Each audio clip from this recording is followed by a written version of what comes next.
Good evening and welcome to Have I Got News For You? I'm Martin Clunes. In the news this week, the latest AI humanoid goes home after experiencing its first happy hour at Wetherspoons.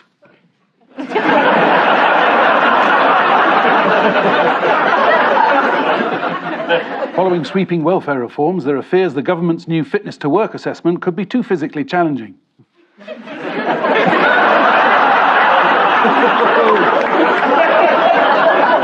And as Donald Trump's trade policy collapses into chaos, government economists in the Heard and McDonald Islands frantically try to make sense of it all.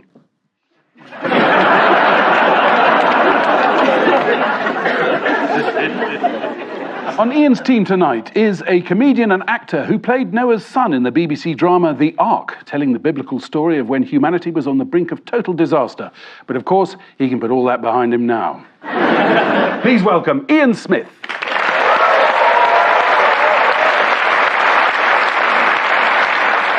On Paul's team tonight is a journalist and broadcaster who says the greatest privilege in journalism is to go to places, witness history, and write it down. And tell that to the poor sod who's following Ed Davies' campaign trail. Please welcome Helen Lewis.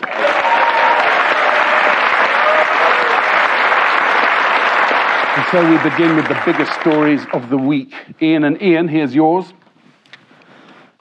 Hooray, the world's going to end. That's HS2.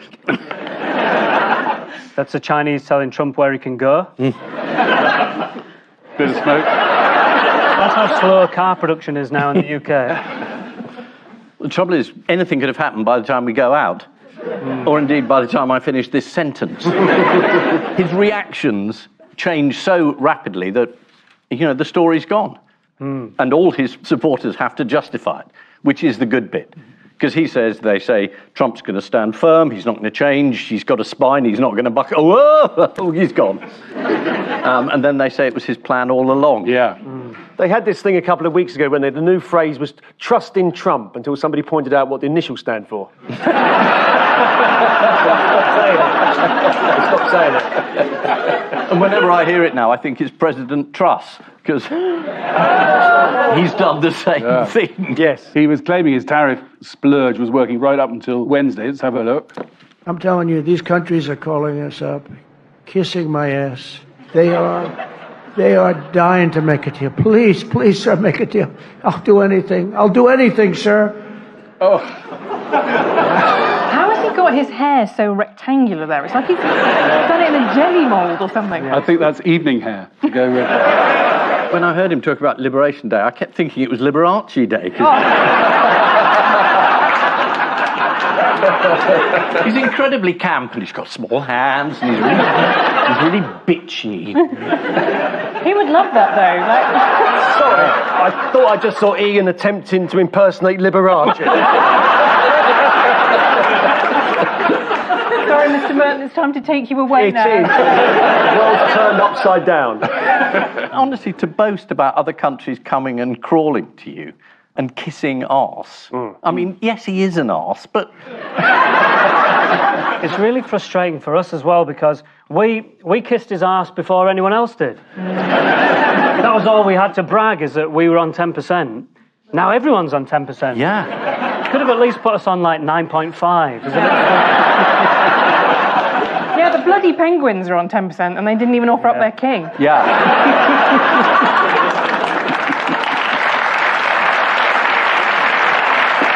But the Penguins are wearing suits.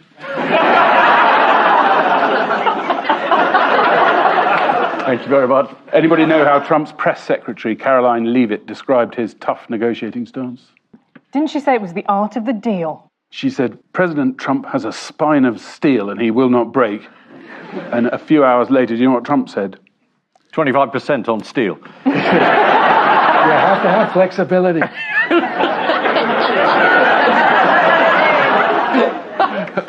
It was just totally incoherent. I think that he's taking credit for reversing one of the most catastrophic decisions in the history of the American presidency. Yeah, it's like the fireman who comes in and says, OK, I set fire to the place, but look, I'm putting it out now.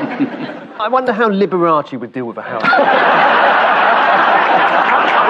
I wonder what that would look like. Your house is on fire. And now I'm watching you two live. Yeah. And nobody recognised who it was. Do you know how his team put a spin on his blinking Paul? Liberace, I've no idea. Oh, no, they just thought, they said, it's probably, they come up with all this nonsense about how he's some genius or something instead of having the intelligence of a brick.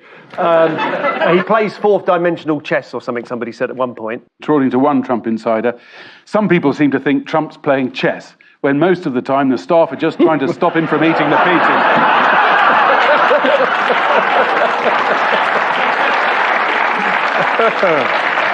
Do you know who might be getting out of the US before things get too tough? The entire population. It's Percy Pig. Percy's handlers, Marks and Spencers, are worried that bags of gelatinous chew will break the $4 mark and stop the Americans buying them. So they're thinking of pulling Percy out. I did that at a party once, and I still regret it. Moving on. The equation for working out the tariffs has been ridiculed as childish. How did Trump's team try and enhance the credibility of their calculations? They put Greek letters in it on the basis that it's kind of fancy. They did. Let's have a look.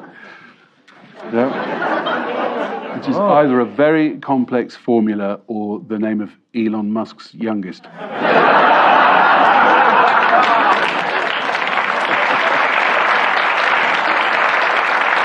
They've actually put President Xi's name in. I know. Xi minus Me? I mean, you say Trump and Xi, I'm sure it's just a coincidence there's also two arseholes in there.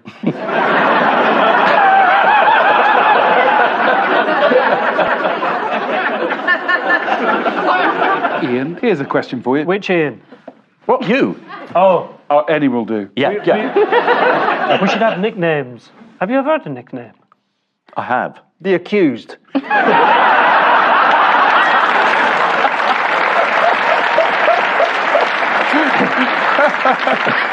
Yeah. What's a panicking? Well, yesterday I Googled what is a tariff, so I don't think I've... It's one of Trump's jokes. Is it a panicking Republican? There you go. In his own words, it's a new party based on weak and stupid people. Which he isn't leading, to be clear. It's meant to be a play on the word Republican. It doesn't work on any level. Do you want to hear another Trump joke? Yeah, well, I don't think I've heard one yet, but... White House gardeners have had to cut down a magnolia tree planted by President Andrew Jackson around 1830. And it was replaced with a new sapling, which Trump has called the magnolia tree. You see? The 200-year-old magnolia tree that replaced has seen a lot of presidential history. Andrew Jackson planted it, FDR sat in its shade, and Joe Biden walked into it 8 times.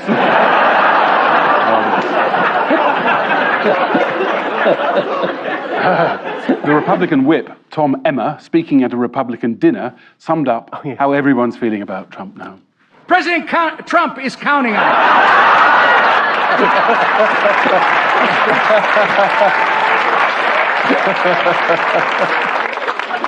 So this is Donald Trump's pause in tariffs for everyone but China. Trump's tariffs policy has been strongly defended by the White House press secretary, Caroline Leavitt. Apparently the only other candidate for the job was Ron Take-It and Bob Leggett. Some of the highest tariffs have been imposed on Vietnam, Cambodia and Thailand, threatening the jobs of millions of children. The UK is now considering putting tariffs on US products, including American toilet seats. Apparently they're number 2 export. Paul and Helen, here's yours. Yes, this is a man dressed as a rat. This is the sad situation in Birmingham at the moment. Oh, there's a 1928 cartoon suggesting that rats are pouring into Birmingham, which they are. So yes, this has been going on now. How long is it? A month? A month now, yeah, and they declared is it not a state of emergency? Is probably overselling it slightly, but they certainly invoked emergency powers. Major incident. There we go. January, I think it started. Oh, did it? Yeah, it's been going on for quite a while. Yes, it's all a bit serious, isn't it? It's been covered in 23,000 tonnes of festering rubbish. But on the plus side, Only Fools and Horses, the musical's on at the Birmingham Hippodrome. Someone suggested they should bring in the army. It does sound like the beginning of one of those adverts where they say, if you can collect a bin, You can drive a tank. Yeah. Collecting rubbish isn't actually as straightforward as you might think, at least not judging by this man.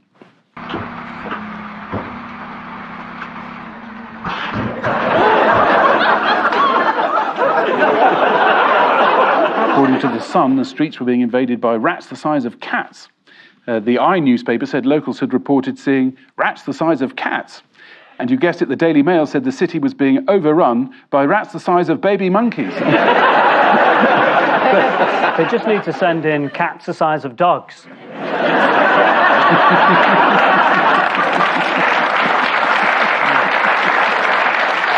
Let's take a look at how Agency Bin Man, drafted in to replace those on strike, reacted when they saw a rat.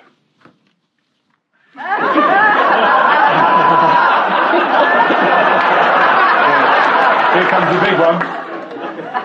Go on, my son. Wes Streeting has said that the situation needs to be resolved as people's health is now at risk. Did anybody hear him on Radio 4's Today programme this week? Oh. Here he is, shedding some light on a major issue of the day in an interview with Nick Robinson.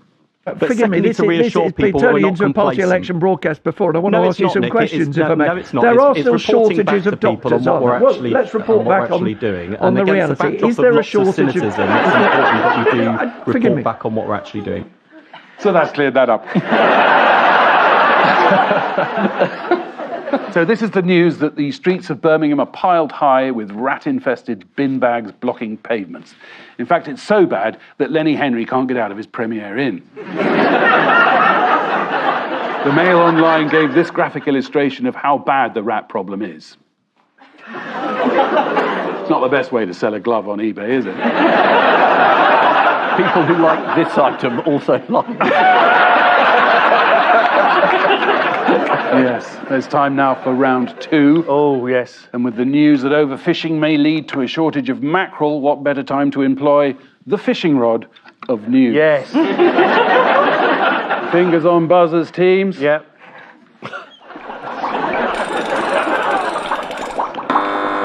Well, the float doesn't even match the one that you've got there. A Universal, they're going to build a big sort of like a multi-acre park in Bedford, somewhere near Luton Airport. It's going to take 6 years to build, but it's going to create 28,000 jobs. Keir Starmer tried to make a joke. He said, when people said getting into politics would be a roller coaster, I didn't think they meant like this. Jesus Christ. He also said it's going to put Bedford on the map. Which is news to maps, I think. What do you get there? The Guardian suggested the park could feature a Minions-themed ride called the Loop-de-doo-deep. Doop-dee. Do you know what you're saying? Just reading out this collection of letters. Yeah. It's annoying that we're going to have a Minions-themed roller coaster before HS2's completed. I read an article that said one of Universal's biggest films was Oppenheimer. If you want an Oppenheimer theme park, just nuke Bedford.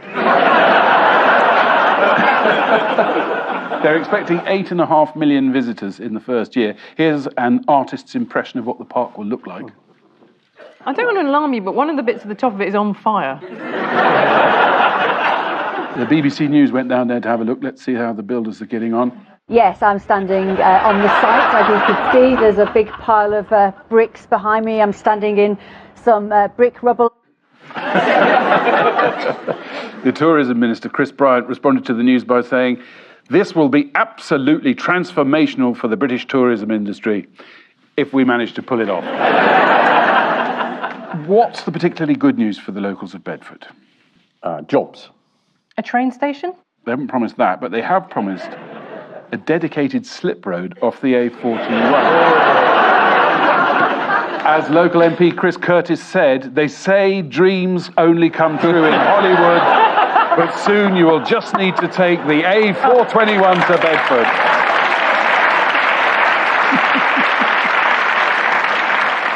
And whilst we're on the subject of the A421, does anybody know what its claim to fame is? It was once the location of the fastest speeding incident ever recorded by British police when a man from Leamington Spa was filmed travelling at 157 miles per hour on the Tingewick bypass. Was he in a car? In other news, what was Boris Johnson filmed doing with an ostrich this week? No. Are you going to show it? Yeah. Yeah, go on.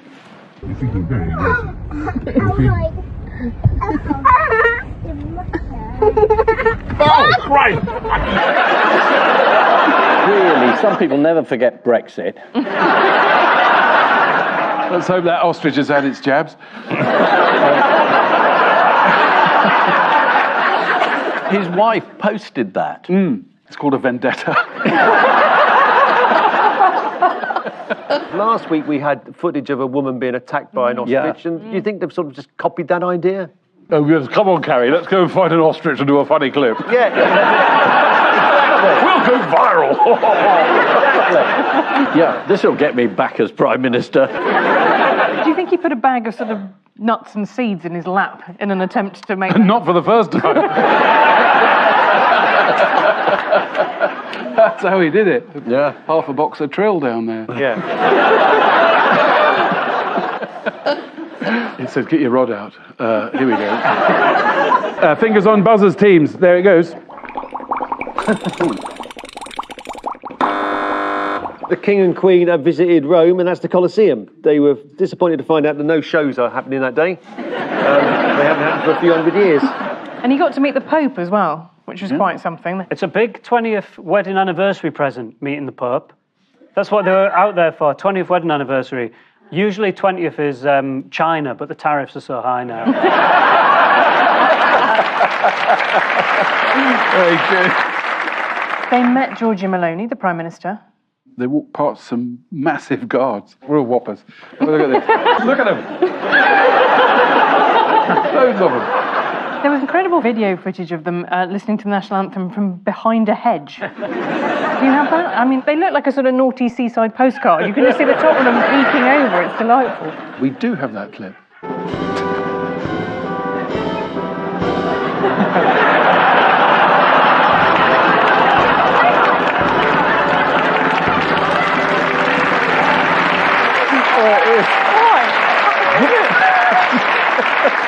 Could be a tofu tribute. Do you think they forgot to get dressed or something? Yeah, exactly. They just said, quick, get on the balcony now! King Charles presented Italy's President Mattarella with the Knight Grand Cross of the Order of the Bath. And Camilla was given a margherita pizza. Which is named after Queen Margherita of Italy. I think a lot of the pizzas are named after royals, like Prince Sloppy Giuseppe.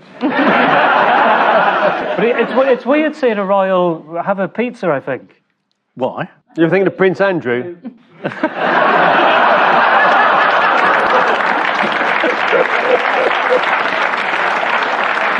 The King also enjoyed another visit recently. The London Vegetable Orchestra came to see him at Windsor Castle. Yes. And he played the carrot. He did. Yeah. Let's take a look at that. Yeah.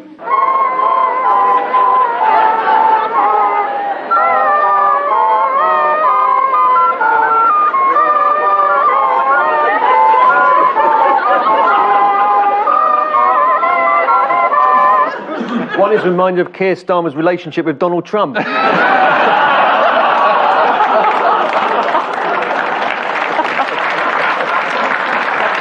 He's game, though, isn't he?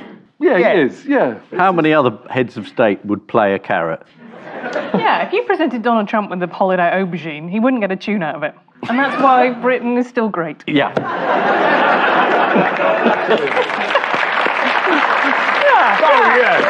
This is the royal visit to Rome. The Queen told reporters that the secret to a lasting marriage was laughing at the same thing. Like Meghan's new Netflix show. During their state visit, the King and Queen had an audience with His Holiness at the Vatican, although there was an awkward moment when Camilla nipped out for a fag and the crowd thought they'd elected a new pope.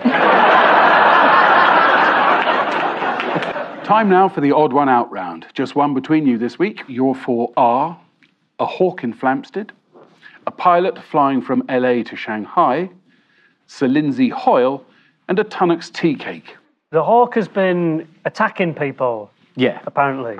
He attacked the same man twice, didn't he, and stole his hat. I come from the north. I once saw a man throw a pigeon at another man like a weapon. Just as a side note. So, come on, what's the odd one out? Well, has the pilot also been flying at the same person? The Tunnock's tea cakes have just been allowed back on planes. When I was younger, they weren't allowed on planes because everybody thought they blew up. Did they have Gelignite in them? What back then? Was it like lower food standards? And one of the ingredients is Semtex. No, I haven't made that up, have I? No, you haven't. They've been on the RAF's no-fly list since 1965, when a Tunnock's tea cake on board a nuclear bomber exploded and sprayed marshmallow all over the pilot's cockpit. Well, they are flying again, and Lindsay Hoyle is the speaker. He's defending going around in private jets and taking a lot of flights. So it's about who's allowed to fly. Yeah. I think the Hawk's been captured, so That's right. It doesn't fly anymore. Yeah. And pilots, even though they're stressed, they're still flying. No, they've all been prevented from flying, apart from Sir Lindsay Hoyle, who's been criticised for taking too many first-class flights. According to the Daily Mail, Lindsay Hoyle has billed taxpayers £250,000 for foreign trips in 2 years, including £180,000 on first and business class flights. And it's not just their flights he's enjoyed either. He's been charging for expensive meals and five-star hotels as well. One Freedom of Information request revealed that flights for a 9-day trip to South Africa and St Helena cost the taxpayer £21,300. Good grief, he sits in the restaurant going, order! Do you know what the slogan they've come up with for the campaign against him? Oh, just stop Hoyle. Yeah. How's he justified his flights? I like it. I think he said speakers in other countries have private jets on hand all the time. He told The Times, "It's about using my power and influence to speak out because it's about speaking truth to power to the Chinese and to Russia," he shouted from South Africa. The RAF have approved Tunnock's tea cakes for flights after a series of rigorous tests in an altitude chamber in Bedfordshire. Oh, that could be a new thing. Could be a ride, couldn't it? Yes. Not ride the Tunnock tea cake explosive ride. Should we see what happens to a rapidly decompressed Tunnock's tea cake? Oh, yeah. Come on. Stand by for rapid decompression in 5, 4, 3, 2, 1, now.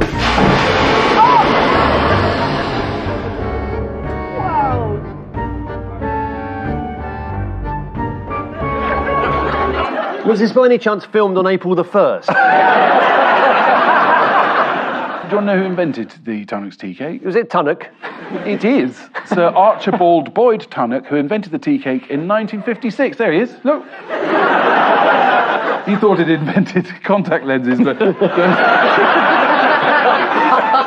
His moustache just looks like he's eating a tea cake really quickly. And how has the hawk in Flamstead been prevented from flying? The man who got attacked's wife has caught it. Yeah, he's been caught and taken in a sinister turn of phrase to undergo retraining. He's gone to live on a farm. Why was a pilot flying from Los Angeles to Shanghai stopped from flying? Drunk. No. Wasn't a pilot. The plane had to make a U-turn 2 hours into the flight because the pilot didn't have his passport with him. The plane eventually landed at Shanghai's Pudong airport 6 hours late, causing a bit of a ding-dong at Pudong. So they've all been prevented from flying except for Lindsay Hoyle, who's been flying too much. The village of Flamstead in Hertfordshire was left in terror after a spate of hawk attacks. According to the Telegraph, postmen stopped delivering mail and scaffolders left work unfinished. And then the hawk attacks began. The flight from LA to Shanghai was delayed for 6 hours, which irritated and annoyed most of the passengers, although it did give Lindsay Hoyle a chance to enjoy another cocktail and a cucumber face mask. It's time now for the missing words round, and we start with Torval and Dean reveal they are addicted to what? Off you go. Feels like libel payouts is the ultimate answer. Licking the ice and making your tongue stick to it. You're not a million miles away. Oh, putting other body parts on the ice and making them stick to it. They're addicted to ice baths. Next, those attending Bournemouth Library's what must sit on a towel? I know this one, I saw this one. Those attending Bournemouth Library's annual Cack Your Pants for Charity Day.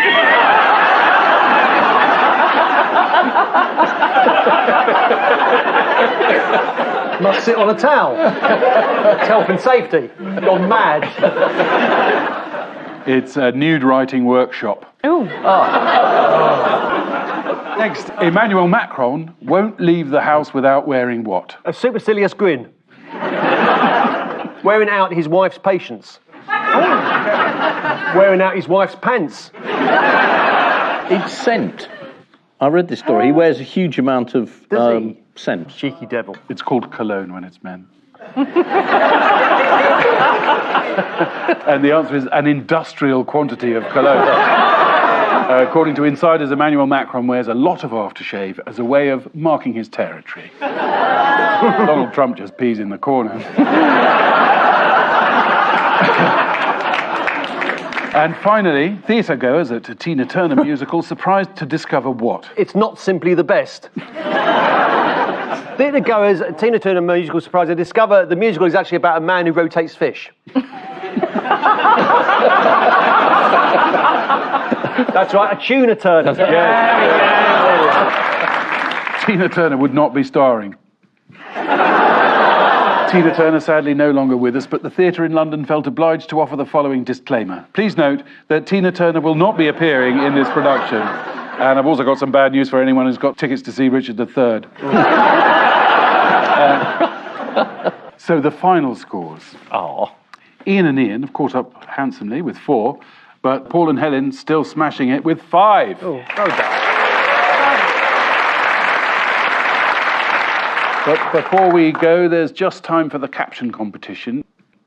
King Charles is third in line to try a drink that turns you into a bald man wearing glasses. On which note, we say thank you to our panellists, Ian Hislop and Ian Smith, Paul Merton and Helen Lewis. And I leave you with news that there's a deflating moment for the King as it's explained that he has nothing to unveil and is simply visiting a curtain factory.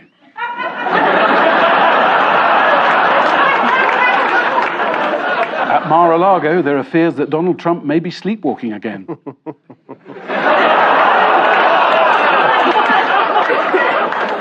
And there's controversy in the latter stages of the Champions League as Borussia Dortmund introduce a new striker with a unique genetic advantage.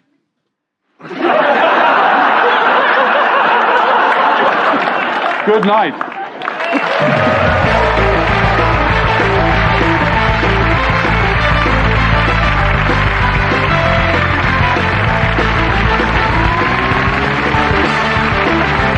With guests from David Letterman to Louis Theroux, there's plenty to learn and laugh about in the Adam Buxton podcast, the perfect company no matter what your plans this weekend. Listen now on Sounds.